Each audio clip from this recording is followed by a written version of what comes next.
যে আয়োজন, এই আয়োজন আমরা বলেছি সমস্ত রকমের বর্ধিত ভ্যাট প্রত্যাহার করতে হবে।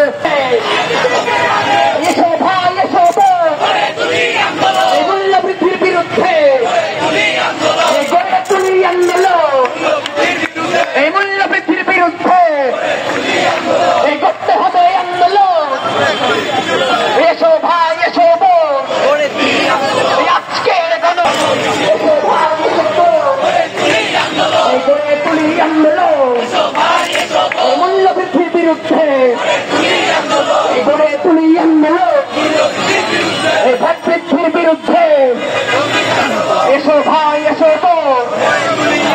ছাত্র শ্রমিক জনতা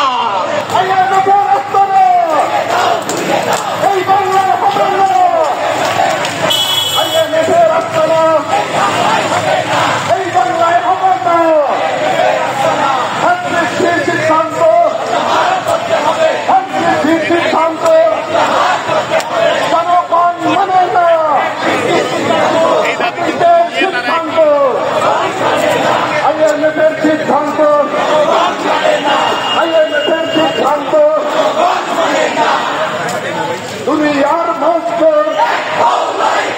এক লড়াই করো, লড়াই লড়াই লড়াই চাই, লড়াই লড়াই লড়াই চাই। এই মুহূর্তে ভ্যাট প্রত্যাহার করতে হবে। এই নিত্য পণ্যের উচ্চ দাম, এই বৈদেশিক ঋণের পরিণাম, এই নিত্য পণ্যের উচ্চ দাম,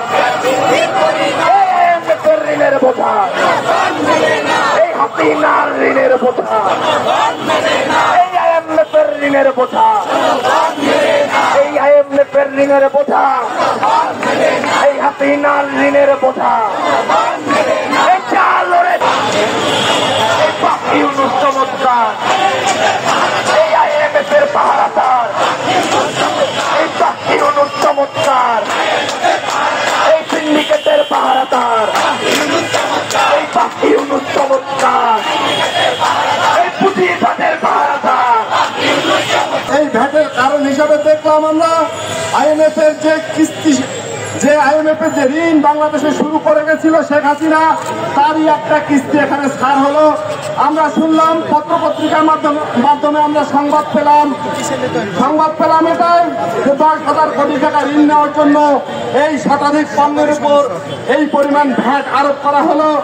আমরা পত্র পত্রিকায় দেখেছি আমাদের যে 1 কোটি প্রবাসী শ্রমিক, তারা 2 মাসে যে টাকা পাঠায়, 2 মাসে যে ডলার পাঠায়, সেই টাকার সেই পরিমাণ এই যে ঋণ, এই ঋণের থেকেও বেশি।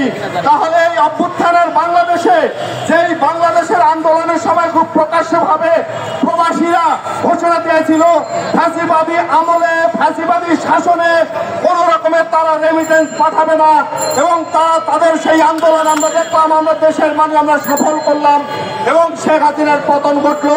অর্থাৎ প্রবাসীদের যে কান্না, তার রেমিটেন্সের টাকা যেভাবে ফ্যাসিবাদী শাসক গোষ্ঠী লুটপাট করে নিত, হাজার হাজার কোটি টাকা এখান থেকে পাচার করে নিত, তারই প্রতিবাদে তারা যে অবস্থান নিয়েছিল এই আন্দোলনের পক্ষে, এই অভ্যুত্থানের পক্ষে, আমরা দেখলাম আজকে এই সরকার যে সিদ্ধান্ত নিল, সেই প্রবাসীদের সেই আন্দোলনের স্পিরিটকে, সেই চেতনাকেই ভুলণ্ঠিত করলো, সেই চেতনাকেই প্রশ্নবিদ্ধ করলো। ফলত আমরা স্পষ্টত মনে করি আজকের যে আয়োজন, এই আয়োজন আমরা বলেছি সমস্ত রকমের বর্ধিত ভ্যাট প্রত্যাহার করতে হবে। আমরা দেখলাম গতকালকে আপনার পত্র পত্রিকায় দেখেছেন গুটি কয়েক পণ্যের উপর থেকে ভ্যাট তুলে নেওয়া হয়েছে। এখন আমরা বলতে চাই, তখন আপনারা ভ্যাট আরোপ করলেন তখন শতাধিক পণ্য, আর এখন আপনারা দেখেন 5টা 4টা, হয়তো মিছিলের কারণে আগামীকাল আমরা এটাও দেখতে পারি আরো 2টি পণ্যের, আরো 2টি বা 5টি পণ্যের ভ্যাট প্রত্যাহার করা হলো। আমরা এইসব মানি না। এভাবে করে যদি আপনারা মনে করেন জনগণকে বিভ্রান্ত করবেন যে আপনারা অর্থনীতিকে চাঙ্গা করার চেষ্টা করছেন, আপনারা দেশের মানুষের পক্ষে আছেন, এই ধরনের বিভ্রান্তিকর অবস্থান নিশ্চয় এই অভ্যুত্থানের বাংলাদেশের এই জনগণ এটা মেনে নিবে না। ফলে আমরা সরকারকে বলি অবিলম্বে সমস্ত পণ্যের ভ্যাট এক ঘোষণার মাধ্যমে প্রত্যাহার করতে হবে। এবং একই সাথে আমরা বলেছি IMF এর যে হিস্ট্রি দুনিয়াব্যাপী আপনারা দেখেছেন, যেখানে IMF গেছে সেখানকার মানুষকে আর দাঁড়াতে হয়নি, সেখানকার অর্থনীতি দাঁড়াতে হয়নি।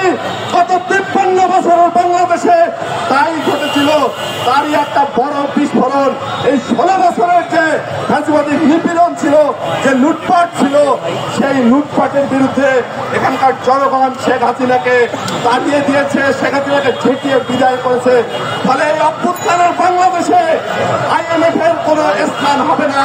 আমরা সরকারকে বলতে চাই স্পষ্টভাবে, যদি আপনারা অভ্যুত্থানের পক্ষের দাবি করতে চান, যদি আপনারা ফ্যাসিবাদের বিরুদ্ধে নিজেদের অবস্থান পরিষ্কার করতে চান, যদি আপনারা এই যে শত শত শহীদ, এই শহীদের পক্ষে বেইমানি করতে না চান, তাহলে IMF এর সাথে সমস্ত চুক্তি বাতিল করতে হবে।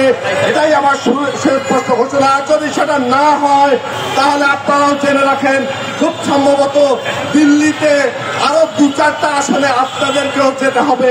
ফলে আজকে এখনই আপনাদের অবস্থান স্পষ্ট করে ফেলতে হবে। এসব আমরা বুঝি না, অর্থনীতি চলছে কি চলছে না।